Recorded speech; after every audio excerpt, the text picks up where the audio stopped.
Have you ever paused for a moment and asked yourself, why was I born into this particular life? Why do I carry these specific struggles, joys, and responsibilities? Why does one person come into the world surrounded by love, health, and abundance, while another begins life in hardship, pain, or lack? Is it all a game of chance, or is there a hidden law guiding our destiny? These questions are as old as humanity itself, and they touch the deepest corners of our heart. For when suffering comes, we long to know the reason. When joy appears, we wonder if we truly deserve it. And when death takes away those we love, we cannot help but ask, what happens next? The ancient Garuda Purana and the timeless wisdom of the sages tell us that life is not random. Instead, it is governed by the subtle and unchanging principle of karma, the law of cause and effect that binds every action, thought, and intention to its eventual result. Paramhansa Yogananda, the great master who brought this wisdom to the modern world, explained that karma is not punishment, but education. Each lifetime is a classroom, and rebirth is the means by which the soul continues its lessons. Just as a student cannot graduate without completing the syllabus, the soul cannot move beyond the cycle of birth and death until it has learned the essential truths of love, forgiveness, and unity with the divine. So, dear seeker, the question is not whether rebirth is real, the question is, what are we here to learn in this lifetime, and how can we walk the path with awareness? In this journey together, let us uncover why we take birth again and again, and how we may one day free ourselves from the cycle. Karma is a word often heard, but rarely understood in its true depth. Many people think of karma only as reward or punishment, as if some cosmic judge sits above, keeping score of our deeds. But in truth, karma is far more compassionate, far more scientific. The Sanskrit word karma simply means action. Yet in the spiritual sense, action is not limited to what we physically do. Every thought that arises in the mind, every feeling we nurture in the heart, every intention behind our words and deeds, these too are karma. Just as a seed contains within it the power to grow into a tree, each thought and action carries within it the energy of a future consequence. Imagine throwing a pebble into a still pond. Ripples spread outward, touching every corner of the water. Karma works in the same way. What we release into the universe returns to us, not as punishment, but as the natural balancing of energy. Yogananda beautifully explained that karma is life's greatest teacher. It does not exist to crush us, but to guide us toward higher understanding. Through karma, the universe whispers, see, this is what your actions create, choose more wisely, live more consciously. The Garuda Purana confirms this eternal truth, saying that karma is the invisible thread binding the soul to the wheel of birth and death. It ensures that nothing is lost, that every action finds its echo. Just as a farmer must reap the harvest of what he has sown, so must we harvest the fruits of our own past deeds. In this light, karma is not a burden, but a law of justice and order, teaching us that we alone are the authors of our destiny, and that through right action, we can shape a brighter future. When this physical body comes to its natural end, the story of the soul does not stop. The soul is eternal, it cannot die. What actually ends is only the body, which is like a garment worn for a time and then discarded when it becomes old or worn out. But what happens after that moment of death? The Garuda Purana explains that the soul carries with it a subtle bundle, its desires, its unfulfilled duties, and the karmas of past actions. This bundle becomes the force that propels the soul forward, drawing it into another womb, another set of circumstances, another chance to continue its journey. Think of a student who leaves school without completing the final exam. No matter how much time passes, the exam remains unfinished, and the student must return. In the same way, rebirth is the opportunity for the soul to finish its lessons, to balance what was left incomplete.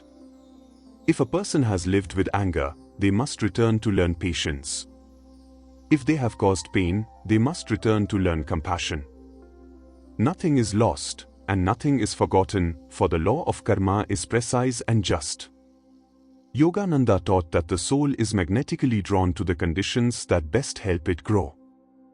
Just as iron filings are pulled toward a magnet, so too are souls pulled toward families, environments, and circumstances that reflect their karmic needs. Sometimes this means being born into difficulty, not as punishment, but as training for the soul's strength. Sometimes it means being born into abundance, not merely as a blessing, but as a test of how one uses wealth and opportunity. In this way, rebirth is neither cruel nor random, it is a divinely guided continuation of our spiritual education. To truly understand why we are reborn, dear seeker, we must look more closely at how karma operates. The sages and masters, and even the Garuda Purana, explain that karma is not just one single account, but flows in three streams that together shape our destiny. Paramhansa Yogananda often compared it to a great balance sheet of the soul, where past, present, and future are all interconnected. These three streams of karma are known as Sanchita, Prarabdha, and Kriyamana. The first is Sanchita karma. This is the vast storehouse of all karmas from countless past lives, the accumulated seeds of every action, thought, and desire. Imagine a granary filled with many sacks of grain. Each sack represents a past deed waiting for the right time to sprout. This Sanchita karma is too vast to be faced all at once, so the soul carries only a portion into each lifetime. That portion is called Prarabdha karma. This is the selected karma chosen to be experienced in the present life.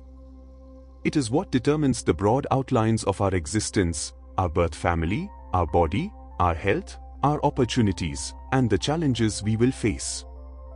It is like the syllabus of a school year, the lessons have been chosen, and now we must live through them.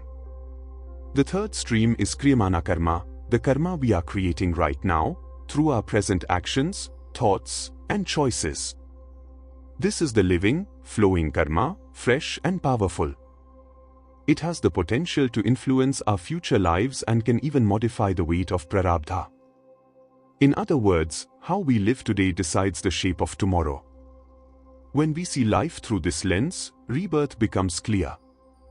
Each lifetime is a chapter in the soul's great book, where old pages are read, new pages are written, and the story gradually moves toward its divine conclusion. One of the greatest puzzles of human life is this: why do good people sometimes suffer, while those who seem unjust or selfish appear to prosper? This question troubles the heart of almost every seeker at some stage of the journey. The wisdom of the Garuda Purana and the loving clarity of Yogananda's teachings help us to see that life is not unfair. Rather, it is precisely balanced by the unseen hand of karma. Every joy we experience is the fruit of seeds sown in the past, and every sorrow is also the unfolding of karmic energy that must be released. Nothing comes to us by accident. Yogananda explained that suffering is not a punishment from God, it is a kind of purification. Just as gold is purified by fire, the soul is purified by trials. Pain burns away the hardness of ego, awakening compassion and humility within us. Joy, on the other hand, is the sweet reward for past good deeds. It reminds us of the beauty of life, and it strengthens our faith in goodness. Both suffering and joy are teachers, guiding us toward a higher realization. The Garuda Purana makes it clear that the soul continues through births and deaths until it has learned the full spectrum of these lessons. In truth, the purpose of life is not endless suffering, nor endless enjoyment, it is awakening. Rebirth exists so the soul may discover that true happiness lies not in external conditions, but in union with the divine self. Once this realization dawns, the alternating waves of joy and sorrow lose their power to bind us, and we begin to glimpse the freedom of liberation. So dear seeker, even in your darkest hours, remember this: life is always teaching, and every step of your journey has meaning. Dear seeker, if karma and rebirth bind the soul again and again, then naturally the question arises, is there a way out? Must we forever wander from birth to birth, joy to sorrow, hope to despair?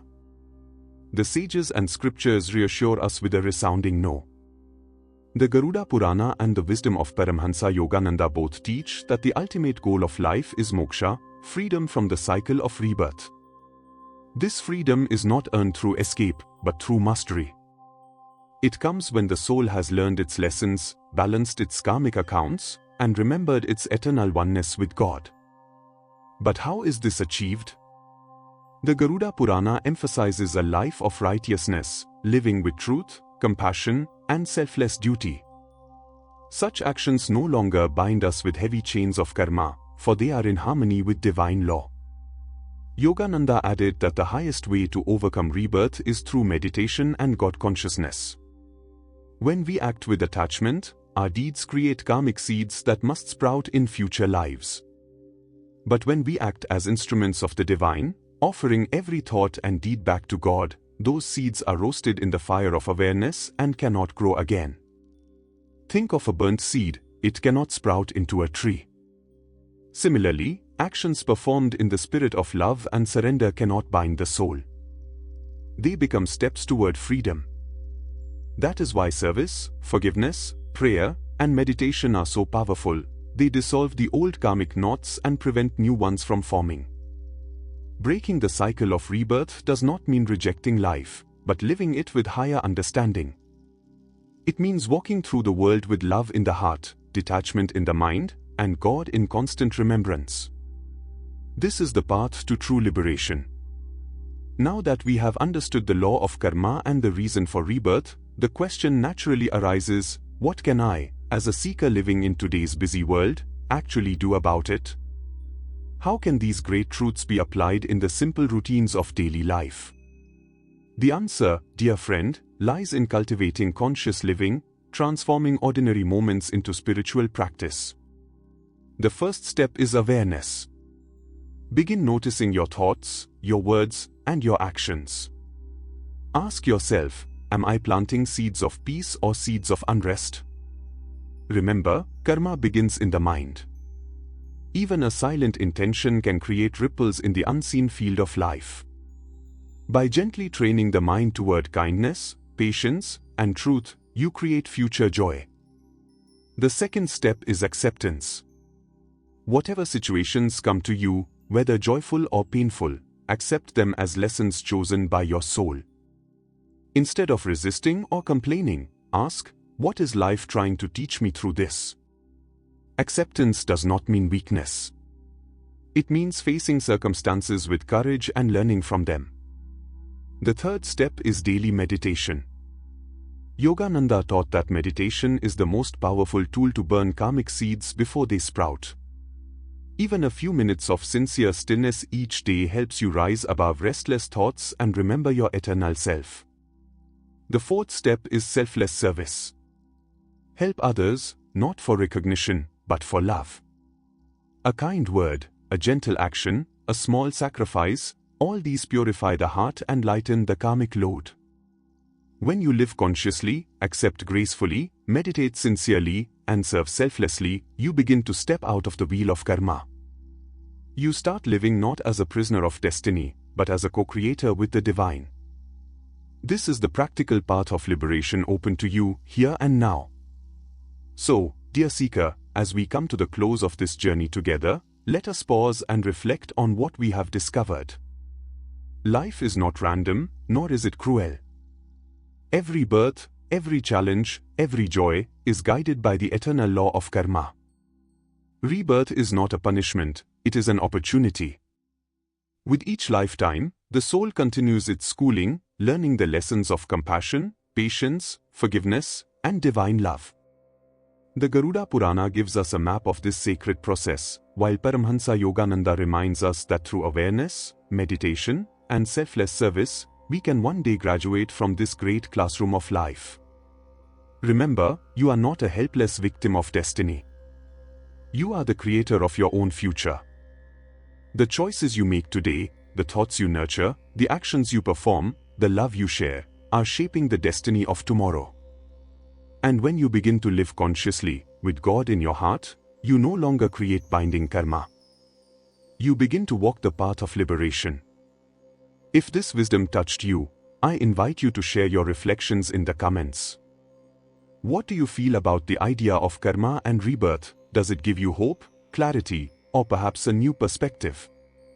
Or, if you wish, simply type Jai Gurudev as a blessing and affirmation of your own journey.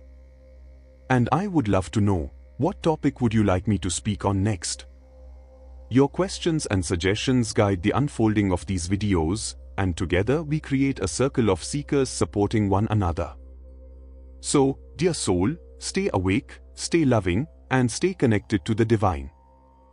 Until we meet again on this path of light, remember, you are eternal, you are free, and you are destined for liberation.